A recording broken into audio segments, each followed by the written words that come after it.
ఈ సంక్రాంతికి ఆల్రెడీ కొన్ని సూపర్ డూపర్ పెద్ద సినిమాలు వస్తున్నాయి మనకి. ఇందులో బాలయ్య సినిమా అనేది ఒక వేరే లెవెల్ అనే చెప్పాలి. బాలయ్య మళ్ళీ యాక్టింగ్, ఆయన పేరు, ఆయన డైలాగ్స్, ఆయన ఫైట్ సీన్స్, ఇవన్నిటితో పాటు ఆయన డ్యాన్స్, చాలామంది ఆయన చూసి ఇన్స్పైర్ అయ్యే సిచ్యువేషన్ థింగ్ ఏంటి అని అంటే, ఎంత ఏజ్ వచ్చినా సరే age is just a number అంతే. ఆయనకి ఎప్పుడు చిన్నపిల్లల్లాగా ఎగురుతారంటారు కదా, ఆయన పర్ఫార్మెన్స్ అట్లా కనిపించింది ఇందులో.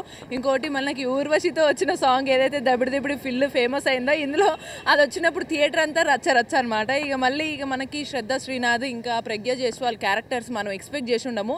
ఆల్మోస్ట్ చాలా డిఫరెంట్ యూనిక్గా ఉంటాయి, చాలా ఎమోషనల్ టచింగ్. ఇంకా చిన్న పాప క్యారెక్టర్ చాలా ఇంపాక్ట్, అసలు మెయిన్ అని కూడా చెప్పొచ్చు ఒక రకంగా చెప్పాలి అని అంటే. ఇక బాలయ్య అటు క్లాస్ రోలు, మళ్ళీ at the same time mass ఆడియన్స్ని పిచ్చెక్కించేలాగా ఫైట్ సీన్స్ ఇవన్నీ తీసేటట్టు మన బాబీ కొల్లి గారి దర్శకత్వం అదిరిపోయిందనమాట. ఇక దీనికి ప్రొడ్యూస్ చేసిన వారు మా నాగవంశీ గారు ప్రొడ్యూస్ చేశారు. ఇంకా తమన్ మ్యూజిక్ మనం చెప్పాలా ప్రత్యేకంగా.